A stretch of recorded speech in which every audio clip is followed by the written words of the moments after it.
Aj, berem grožđe. Biram tamjaniku. Vidite. Ostala tamjanika malo. A ovdje je bilo lojze pre 35 i više godina. I bralo se grojze.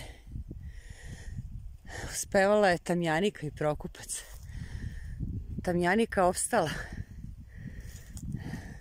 Vidite, ovo je sad jedna džungla.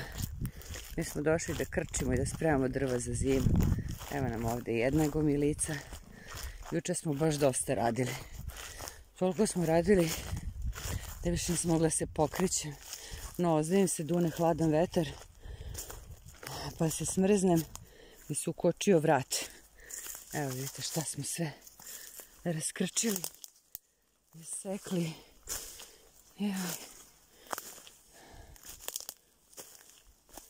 A ovdje ne mogu da prođem. Moram dole niže. Ima ovih grančica za potpalu. Okay. Tako da eto, to je nekad bilo lojze. Bralo se grojze. Pravilo se vino. A sada je to jedna džungla. Jedna prašuma.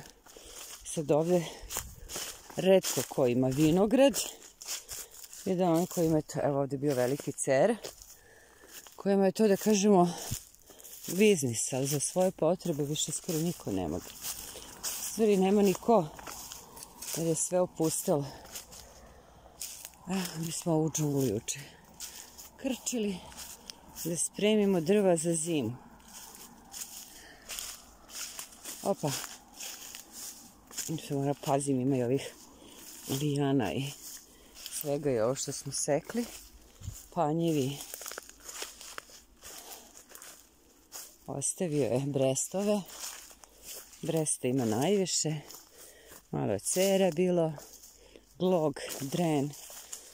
Znači toga ima najviše. U ovoj prešumi našoj. Hopa. Kako smo raskrčili. Ne moglo se, evo nam još drva. Smo napravili sve juče. Ovo smo od jutros ovdje raskrčili. Opa, juj. Morate budete jako pažljivi, ima puno glog je bockao. Ima i divlji šipurak. Svega. Eto tako. Nešto testira. Opet zezamica. Kao što pođuh. Tako i završim. Aj, berem grožđe. Biram tamjaniku. Ovi zorice. Suvido kod Blaca. Toplički kraj. Napušten. Mrtvilo. Pozdrav ljudi.